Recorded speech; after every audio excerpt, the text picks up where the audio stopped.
Kinakapos ka ba lagi sa budget mo?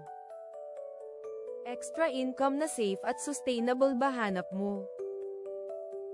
Kita na hindi galing sa scam or fraud.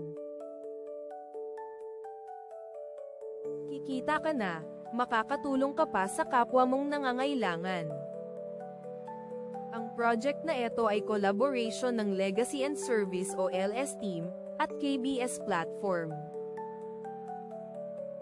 Ang LS Team ay nagsimula noong July 22, 2018 sa pangunguna ng founder na si Andrew Durazo. Kaya hindi ito fly-by-night lang na organisasyon. Pag-usapan naman natin ang Crypto Blockchain System o KBS Platform na ginagamit ng LS Project para sa cryptocurrency trading.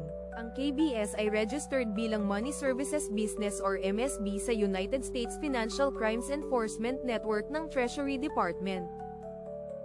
Ito ay nakatuon sa dalawang bagay. Una ang financial technology. Sumunod ang cryptocurrency asset management. Usap tayo para sa karagdagang impormasyon at detalye tungkol sa LS Project. Gaganda ang buhay mo at ng mga mahal mo sa buhay sa LS Project. Maniwala ka.